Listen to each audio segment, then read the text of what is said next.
마태복음 11장 1절에서 6절 말씀 묵상입니다. 예수께서 12제자에게 명하기를 마치시고 이에 그들의 여러 동네에서 가르치시며 전도하시려고 거기를 떠나가시니라. 요한이 옥에서 그리스도께서 하신 일을 듣고 제자들을 보내어 예수께 여짜오되 오실 그이가 당신이오니이까 우리가 다른 이를 기다리오리이까.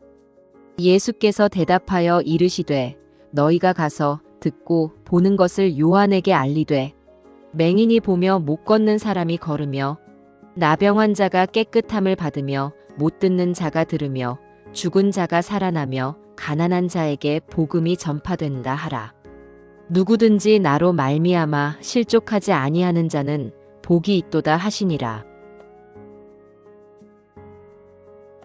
3절 오실 그이가 당신이오니이까 우리가 다른 이를 기다리오리이까.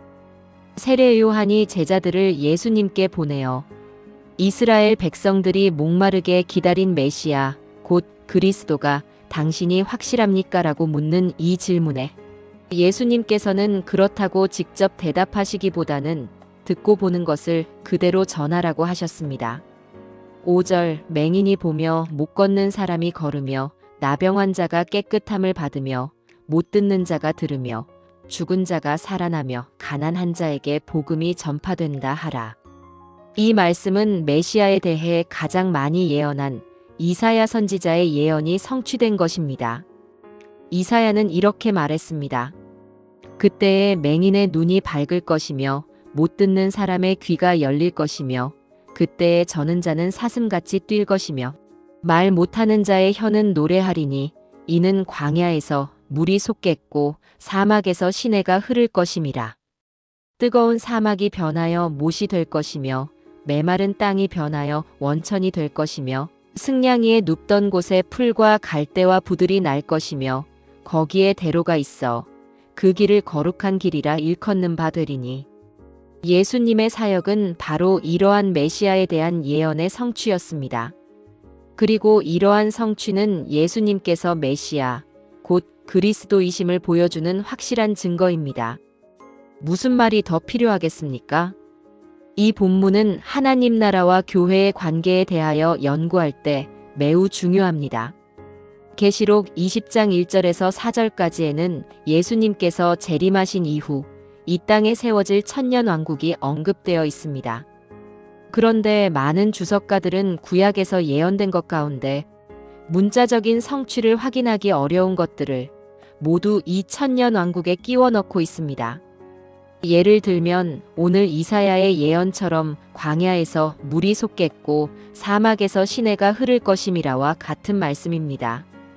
실제로 이러한 일은 문자적으로 아직 일어나지 않았습니다. 그렇기 때문에 이러한 예언을 천년왕국으로 미룹니다. 그러나 이러한 아니한 해석 때문에 구약의 상당수 예언은 예수님과 교회에 적용되어야 함에도 불구하고 천년왕국으로 미루어짐으로써 미성취의 영역이 되어버렸습니다. 그런 방식의 해석을 따르면 교회는 구약에서 전혀 언급되지 않은 존재가 되며 신약에 와서 예기치 않게 갑자기 생겨난 존재가 됩니다. 구약에서 언급된 그처럼 많은 영광스러운 이스라엘과 메시아에 대한 예언은 오직 천년왕국에서만 실현되는 것이 되어버립니다.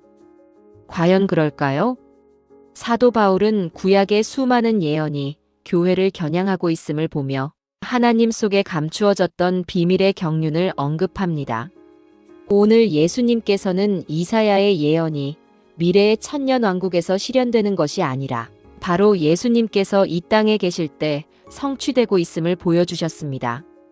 그리고 예언자가 말한 광야에서 물이 솟겠고 사막에서 시내가 흐를 것을, 죽은 자가 살아나며 가난한 자에게 복음이 전파된다는 말씀으로 대치하심으로써 그 예언들이 비유적인 것임을 드러내셨습니다. 구약의 수많은 예언은 예수님의 초림을 겨냥한 것입니다. 구약에서 말하는 이스라엘의 회복은 천년왕국에서 성취되는 것이 아닙니다. 이미 하나님 나라를 이 땅에 임하게 하시고 그 나라에 이스라엘 백성들을 초대하셨을 때 성취되기 시작한 것입니다. 큰 임금의 잔치의 초대를 거절한 것은 그들이었습니다.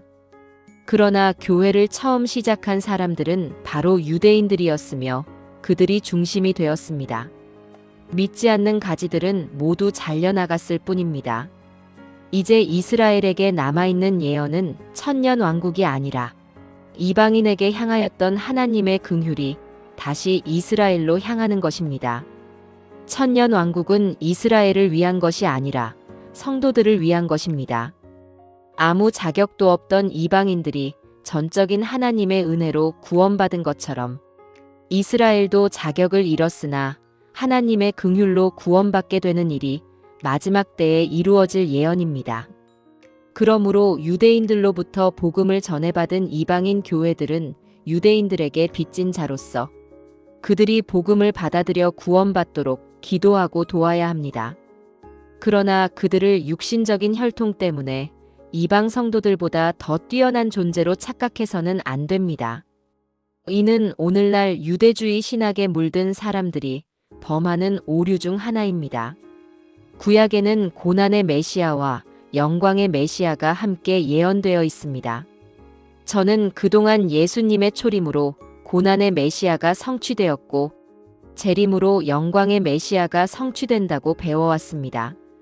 그러나 이러한 이분법적 해석은 성경이 말하는 바가 아니라고 생각합니다. 예수님께서는 이 땅에 오심으로써 고난의 메시아이시면서 동시에 영광의 메시아이신 예언을 모두 성취하셨습니다. 십자가에 달려 돌아가셨지만 부활하시고 승천하셨습니다. 그리고 하나님의 보좌 우편에 계셔서 성도들에게 귀히 여김을 받으시며 하나님 나라의 왕으로서 바로 지금 통치하고 계십니다. 미래의 왕이 아니라 바로 지금 왕이십니다. 심지어 십자가의 팻말에조차 유대인의 왕이라고 적어붙이게 하신 것이 어찌 우연이겠습니까? 예수님은 영광의 왕이십니다. 구약에서 예언되신 바로 그 그리스도이십니다. 아멘. 주 예수님, 주님께서는 영광의 메시아, 곧 그리스도이십니다. 예수님께서 저의 주님이시며 저의 왕이심을 고백합니다.